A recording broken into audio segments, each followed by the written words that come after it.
안녕하세요. 국토안전관리원 정일원입니다. 여러분 기후와 날씨의 차이를 아시나요? 날씨는 우리가 그 매일 일기예보에서 보는 것처럼 이렇게 매일매일 변합니다.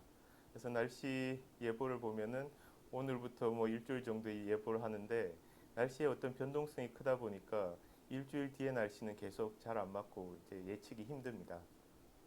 그런데 기후라는 것은 날씨의 한 30년 평균을 의미합니다.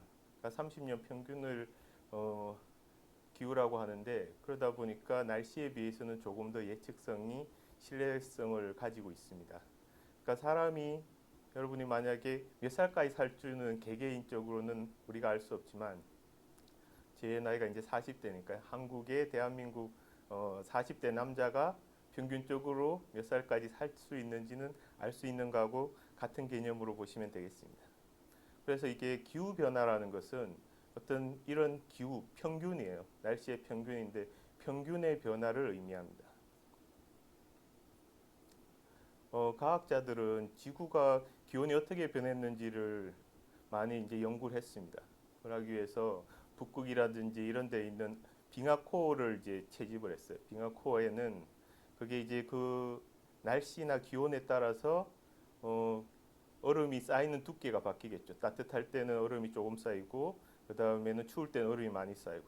근데 여기 얼음이 쌓일 때 물만 이렇게 어는 것이 아니고 그 사이에 있던 공기 방울까지 같이 들어갑니다. 그래서 공기 방울을 이제 조사하면 그 당시의 대기 상태를 알 수 있어요. 그래서 과학자들이 분석한 자료가 다음과 같습니다. 지구의 기온은 증가하기도 하고 감소하기도 했습니다. 높을 때도 있고 낮을 때도 있었습니다.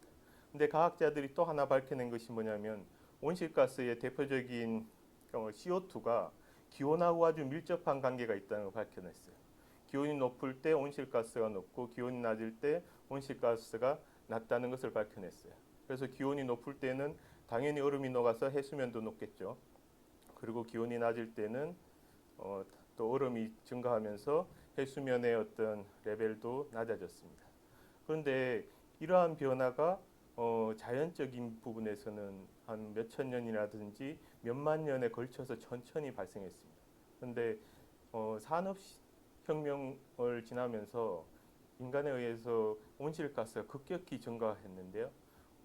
우리가 지금 자연에서 발생하는 가장 빠른 온실가스 배출에 비해서도 한 25배 정도가 빠른 속도로 온실가스가 배출되고 있다고 합니다. 어떤 기후학자는 이걸 표현을 이렇게 합니다. 그러니까 우리가 한 100km, 시속 100km의 어떤 자동차를 타고 가고 있는데 우리가 25배잖아요. 갑자기 시속 2500km로 갑자기 빨리 달려가는 거죠.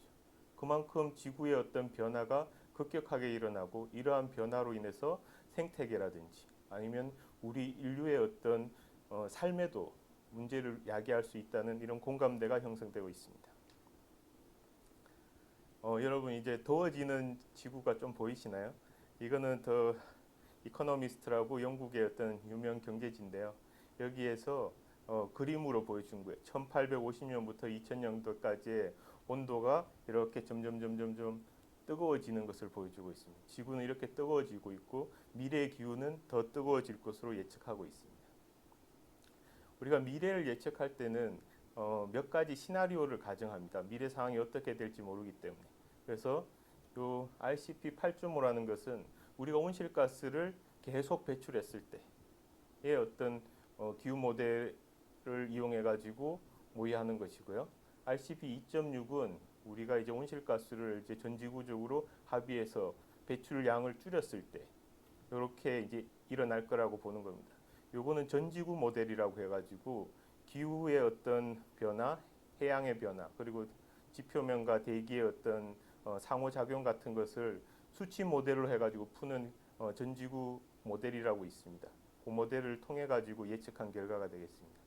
보시는 것처럼 우리가 온실가스를 계속 배출할 경우에는 4도에서 한 5.5도까지 증가하게 되고요. 그렇지만 우리가 이제 온실가스 배출을 줄이게 되면 약 1.5도 정도에서 기온의 어떤 그런 변화를 멈출 수 있다라고 지금 과학자들은 예상하고 있습니다. 1.5도라는 게 의미하는 것이 여러분들 기후 탄성이란 말을 들어봤을 건데요. 이 기후 탄성이라는 것은 기후가 자연적으로 회복할 수 있는 힘을 가지고 있다는 거예요. 우리가 스프링 같은 것들도 어느 정도 힘을 주면 다시 원 상태를 복귀하지만 그것을 또 힘을 가하게 줬을 때는 소속 영역으로 넘어가면서 다시 돌아오지 않고 어떤 영구 변형이 일어나는 것을 우리는 알고 있습니다. 그것처럼 기후도 1.5도씨 이내로 조절했을 때 우리가 기후 변화를 막을 수 있다고 얘기하고 있습니다. 그래서 전 세계적으로 2050년까지 탄소 중립을 하자고 이제 협의를 하고 있고요. 저희도 작년에 대한민국도 2050년 탄소 중립을 선언하고 동참하고 있습니다. 그러면 이제 기후 변화가 일어났을 때 예상되는 어떤 다양한 거 있겠지만 가장 대표적인 것이 폭염입니다. 폭염은 예전에 우리는 뭐 대구 지역이 덥고 막 이렇게 하는데 지금은 이제 전국적으로 더위가 확산되고 있고요. 폭염의 어떤 강도라든지 기온도 계속 증가하고 있습니다. 그리고 또 한파가 있는데요. 한파는 그러니까 대기 극지방에 북극 지방에 있는 찬 공기가 있습니다. 찬 공기를 가두고 있는 걸 제트 기류라고 하는데 이 제트 기류가 느슨해질 때 있어요. 그러니까 우리가 시설물 안에 들어갔을 때 어떤 건물 안에 들어갔을 때 에어컨을 틀어놓잖아요. 근데 그 건물 안에 찬 공기를 보관하기 위해서 에어 커튼이라는 걸 설치합니다. 에어 커튼을 통해서 찬 공기가 밖으로 나가지 못하게 하는 역할이 이제 제트 기류가 하는 역할인데 이 제트 기류가 북극이 기온이 증가하면서 느슨해지는 거예요. 그 느슨해지는 부분을 통해서 찬 공기가 중위도까지 내려오고 그럼으로써 한파가 발생할 수 있는 가능성이 점점 증가하는 것입니다. 그리고는 또 이제 호우와 가뭄인데요. 이제 대기가 더워지게 되면 기온이 올라가는 거죠. 올라가게 되면은 대기 속에 포함할 수 있는 수증기의 양이 증가하게 됩니다. 수증기의 양이 증가하게 되면 대기 상태도 불안해지지만 비가 올 때 더 많은 비를 내릴 수 있게 되고요. 그리고 또 이 품을 수 있는 수증기 양이 많다 보니까 가물을 지을 때 더 큰, 더 심한 가뭄이 발생할 수도 있습니다. 또 하나는 해수면 상승입니다. 점점 해수면이 이제 증가하고 있는데 요거는 최근의 연구 결과입니다. 그래서 2050년 됐을 때 보시는 것처럼 베트남 지역의 요 만조시 수물 예상 지역인데요. 그러니까 베트남 지역의 전체 면적이 거의 다 물에 잠기는 이 저지대 국가들에게는 어떤 보면 나라의 존립 자체가 위험받는 상황도 발생할 수 있습니다. 우리나라의 이제 기후 변화로가 이제 진행되면서 시설물에도 피해를 미치고 있는데요. 요거는 2018년 7월 부울 고속도로에서 발생한 사고입니다. 보시는 것처럼 이제 교량에서는 이제 여름에 더워지면 이제 상판이 늘어나잖아요. 늘어났을 때를 대비해가 신축위험 장치라는 것을 두는데 여기 너무 더워져가지고 신축위험을 감당할 수 있는 범위를 넘어섰어요. 그런 신축위험 장치가 파손되고 여기를 지나던 차량 한 60대가 타이어가 손상되는 그런 사고가 있었습니다. 그리고 보시는 것처럼 여기 있는 아스팔트가 한 30cm 들려 올라갔어요. 이쪽으로 이게 이제 구분 도로였는데 차량들이 달려오면서 이 상태를 모르고 진행했을 때 큰 사고가 날 뻔했습니다. 다행히 사고는 나지 않았지만 그런 굉장히 위험한 상황이 노출됐고요. 요건 2014년 5월에 굉장히 폭염이 더웠습니다. 그때 이제 철로가 실제 휘어가지고 탈선하는 그런 사고도 있었습니다. 그다음 호우가 일어나면 여러분 아시다시피 뭐 산사태라든지 도로 유실, 침수 등이 이제 많이 발생합니다. 또 하나는 이제 비가 많이 오게 되면 비가 많이 오는 상태, 물에 잠긴 도로면이 잠긴 상태에서 중차량이 지나가게 되면 이제 도로의 어떤 포장의 어떤 결속력이 약하게 되는 거죠. 그렇게 되면 이제 포토홀 같은 게 발생하게 되는데 차량이 요거는 이제 포토홀을 지나던 트럭이 핸들이 그냥 돌아가면서 맞은편에 오는 차량을 충돌한 사고가 일어나기도 했습니다. 요거는 작년에 태풍이 이제 와가지고 태풍 때 마이삭 태풍 때 실제 그 송정교하고 동산교가 붕괴된 사고가 있었습니다. 그래서 지금 기후 변화 요 사건을 계기로 해가지고 우리가 이제 시설물 유지 관리에 기후 변화라는 부분을 좀 더 부각하고 그거에 대한 대응책을 마련하는 그런 어떤 계기가 되었습니다.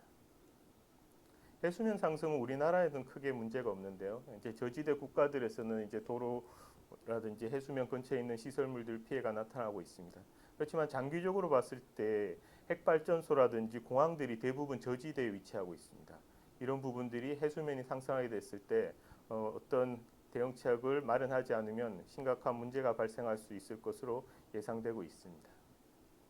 그래서 저희 연구에서는 이제 시설물들이 어떻게 기후변화의 영향을 받을까를 연구를 했는데요. 그래서 기후변화의 이제 어떤 위험, 리스크를 갖다가 발생 가능성하고 발생했을 때 어떤 피해가 일어날지 그걸 이제 영향을 가지고 분석했고요. 크게 네 가지 정도로 구분해서 각각 다른 대응책이 필요하다. 그래서 발생 가능성이 높고 영향이 큰 경우에 대해서 예방을 하거나 아니면 대응 중심의 이런 부분에 대한 어떤 연구 계속적인 어떤 제도 개선이라든지 연구가 필요하다는 것을 제시했고요.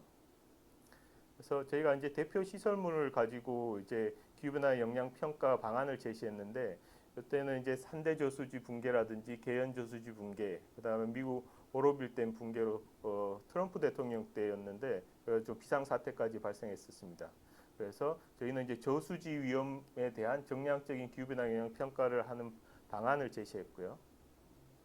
그래서 한국에 있는 대표 하나의 어떤 저수지를 가지고 재원을 입력하고 그리고 베이지안 네트워크라고 해가지고 요거는 이제 시스템의 위험도를 확률로서 계산하는 모형이 되겠습니다. 모형을 통해 가지고 요거 이제 각각의 어떤 위험을 갖다가 표시를 하고요. 그걸 확률로서 바꿔서 표시하고 요 빨간색 위쪽에 있는 거는 우선 수위가 높게 빨리 대응을 해야 되고 이쪽에 있는 건 중장기적인 대책을 세워서 수립해야 된다라는 부분을 연구에서 제시했습니다.